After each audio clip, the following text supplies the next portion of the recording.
So I completely forgot in my last video I was supposed to talk about tactics too. I only ended up I went off on like all these tangents. I just ended up talking about all these players I used to enjoy watching. So let's do that. I'll just spend a quick like 5 minutes talking about some of the tactics from those early 2000 teams in the league as a whole, really.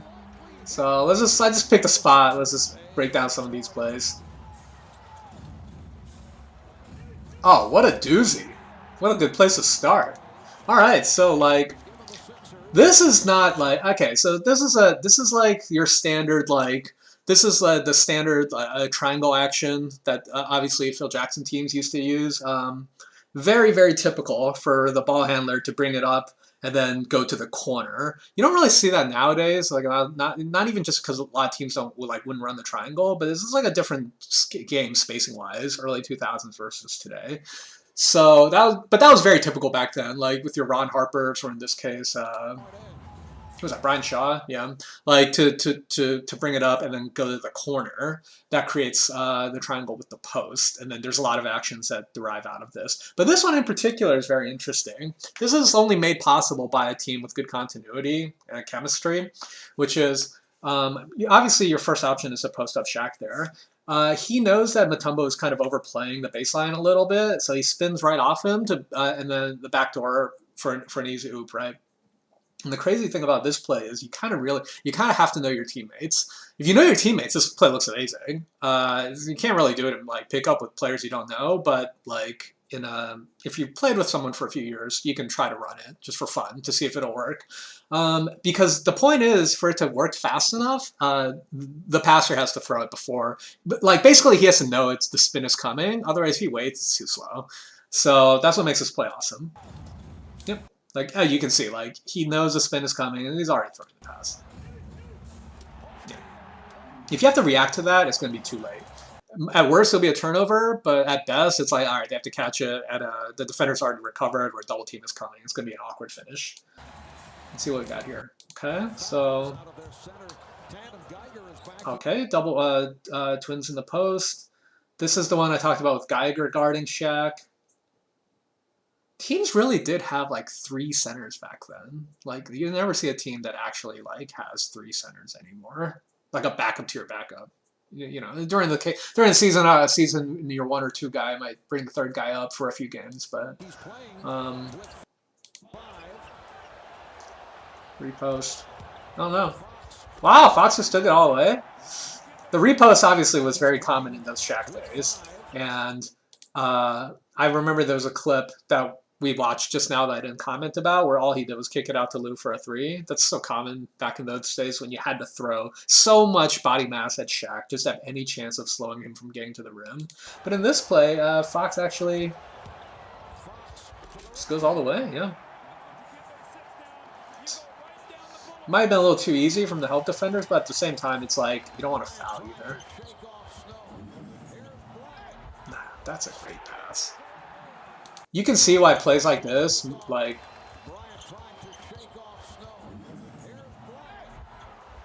He knows Shaq knows it's coming. He's seen Kobe do that enough times to know that what he needs to prepare for.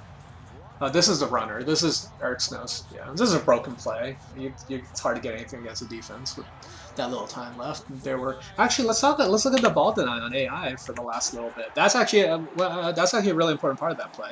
So obviously Lou is known for putting the clamps on AI to the best of his ability this game. And obviously AI was still going to get buckets, but look at that ball deny for like 5-6 seconds. Kind of held him a little bit, but you know that's expected. That's part of the game. That stage of the game, I should say. But do that, just skating. I mean, like AI's like some people will rip on him for having a low shooting percentage, but he's still the one that's going to get you the best possible look at that point in the game. So to get ball denying that was obviously a big deal. A little secondary break. All right. Iverson not known to be a great three-point shooter, but I remember that one. That was huge. And then this is the cross on loop play. But not much going on tactically. It's just an ISO, obviously. Just so nasty.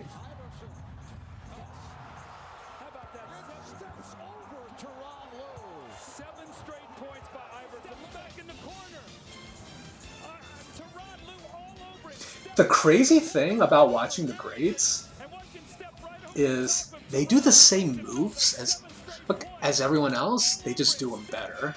That's not always true. There are like signature moves, obviously, that people will bust out that like is fairly unique, but a lot of times they do the same moves other people do, just better. And this is a great example. Like, what does he really even do here?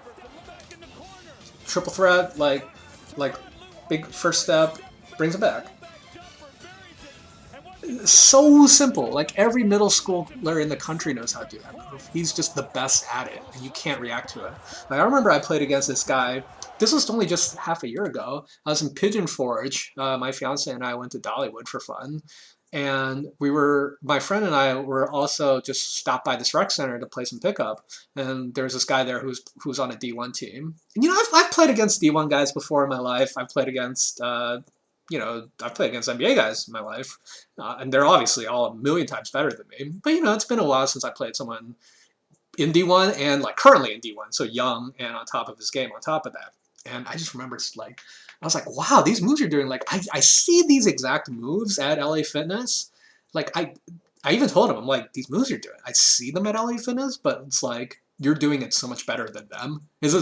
I can see it coming, I can't react fast enough, or I can't anticipate it. So this is a long-winded way of saying, like, sometimes pros just do very simple moves and just so good at them. Like, that's signature. I'm glad that came up, because that's like that type of, like, post-reverse pivot game is, you know, it's not unique to Kobe. Like, MJ could do it, KG could do it, but it's like you still have to, like, you still have to work on it a lot and make it your own. But that's different than that AI move versus, like, it's pretty simple, but he's just so good at it. I remember, I didn't talk about this in the last video. I remember Eric Snow had a crazy runner in overtime to extend the lead. Is there anything tactically interesting about this play? So we got Raja on the wing, brings... Oh, no. Kobe just kind of fell asleep. I guess he just wasn't expecting it, because Snow definitely did not shoot threes. So I don't know why he shifted his way forward by that much. He probably should have, kind of like try to get to this spot, but definitely not shift his way forward so much. Snow does not shoot threes. And then...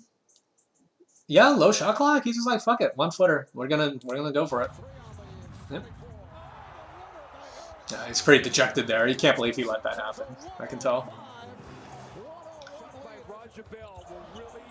And then, oh, nice find. I can't believe Rick Fox missed that. So let me see, like, how is this?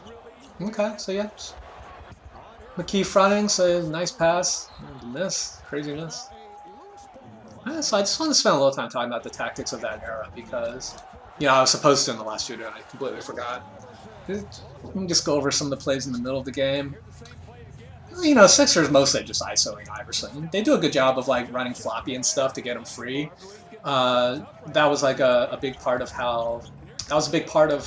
what Larry Brown did for them, because when AI came in the league, he was playing point guard, but they were like, no, we want to pair him with a larger defensive-minded point guard so he can play shooting guard, which is why Eric Snow starts having a bigger role, and that was obviously the most successful of their years. So that was a very important tactical move. Most of these plays you're just seeing him ISO, but like I said, they were really good at running floppy with him. Floppy is the Rip Hamilton. Sorry, I should explain. Floppy is like the Rip Hamilton play, where you just set picks along the baseline, just run from wing to wing, and you get yourself open or get a half a step that way. It's most suited for guys who are like AI or Rip, because they're slight of build, so they have excellent stamina. Like, we all know the story. Like, Rip Hamilton used to run like 5-minute miles for like 10 miles or something, and you know, they're slight of build, so they have that working for them. They can just run their defenders ragged and catch it either for a shot or at least a good position. You know, obviously Ray Allen, Reggie Miller, some of the others who are great at running that. All right, so what do you got? You got Lou here. Okay, that's just a early offense, half semi break. Yeah, by the way, if Shaq is the person catching it under the bucket in either a fast break or a secondary break situation, you're in trouble, because he's already the best finisher. So you give him that much of an advantage, that's going to be bad. Yep, there's your Ho Grant moments, or sorry, minutes in the game. Kobe was always great at that spin. That's definitely something he played quite a bit. Double, Shaw. Everyone remembers the Shaw huge threes in the year before against Portland in Game 7, the big comeback. Shaw played a gigantic role in that.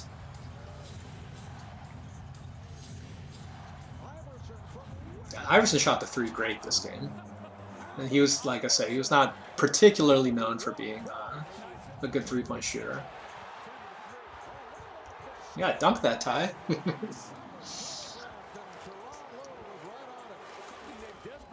No, I think we're back to where I started off. Yeah, this is the play I was talking about, where you have to double that early, and it's just going to be a feast on three. For all of them, Shaw, Lou, Horry, Fox, Fisher. Even Devin George shot the three a little back then, I remember. He wasn't on the team yet. He came like a year later, I want to say. Maybe 2 years. Okay, so I just wanted to talk a little bit about the Lakers and the Sixers tactics back in those days. Yeah,